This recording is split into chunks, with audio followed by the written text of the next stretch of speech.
Welcome to another Doctor to Your Health Mastery series. Today I'll be discussing testicular cancer, a very common cancer amongst young men aged 20 to 40 years old. Remember, whatever I discuss today will be general advice, and if you have any specific symptom, you must discuss it with your doctor. Testicular cancer is cancer of the testes. These are the two organs within the scrotal sac, colloquially known as the balls in men, of course.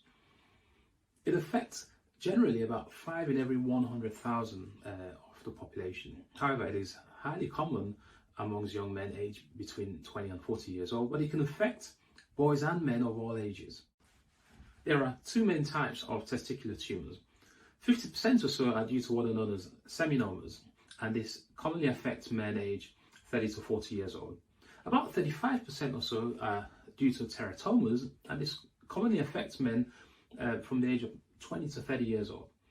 They can, however, affect men and boys of all ages. The interesting thing about teratomas is they can actually resemble fully formed human tissues such as fat, cartilage or muscle or other tissues. And the more differentiated they are, meaning the more they resemble these fully formed human tissues, the better the prognosis. And those that are poorly differentiated, that do not resemble any of these fully formed human tissues at all, actually have a worse prognosis, a worse outcome. Teratomas have the ability to develop into these different fully formed human tissues because they arise from what are known as totipotent germ cells. These are essentially stem cells that can develop into any particular human tissue. The most common symptom a man might develop is a painless lump or mass within the testes. Some men may actually develop an unexplained pain or ache within the testicle. Making a diagnosis requires you to present to your doctor where you will undergo physical examination. The mass may not always be detectable on physical examination depending on how small or large it is.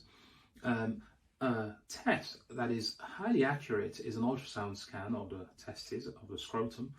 In addition to a scrotal ultrasound scan, highly specific blood tests called tumour markers that are produced by testicular tumours may also be requested.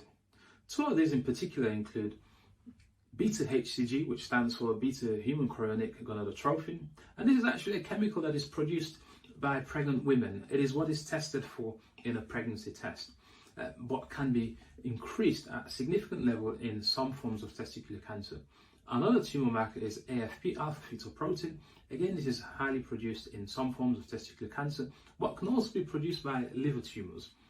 Collectively, the ultrasound scan, the physical findings on examination, and the tumour markers will guide your clinician as to the likelihood of you having testicular cancer. When there's a high likelihood of you having testicular cancer from the initial test, you will then usually undergo a CT scan of the rest of your body. And this is to stage the cancer, meaning to see how far the cancer may or may not have spread. They would usually metastasize along the lymphatic ducts that go from your testes to the back of your abdomen alongside your abdominal aorta, which is the main artery that supplies your lower extremities.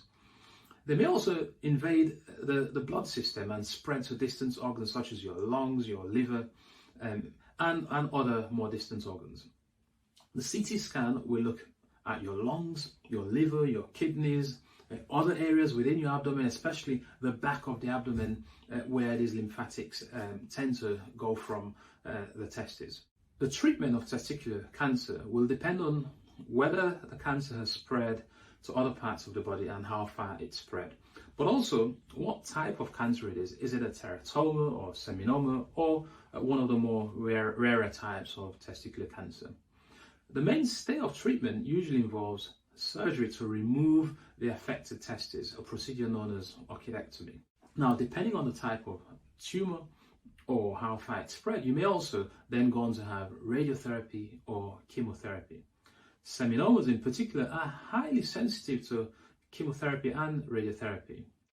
Prognosis in cancer science is usually defined by the survival rate a number of years after diagnosis and treatment.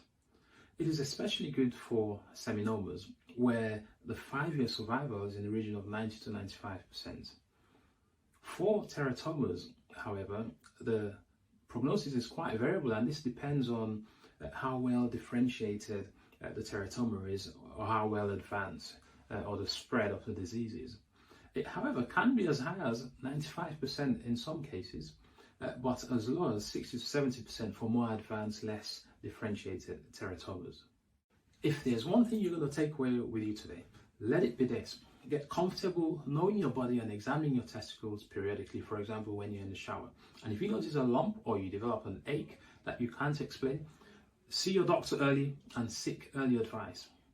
Thank you so much for watching this video. I hope you've enjoyed it, and if you have, make sure you give us a thumbs up. If you're not already subscribed, subscribe to our channel so that you'll be the first to be notified when we release new videos.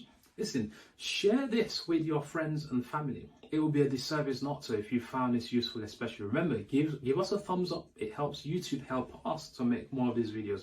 I wish you all the very best.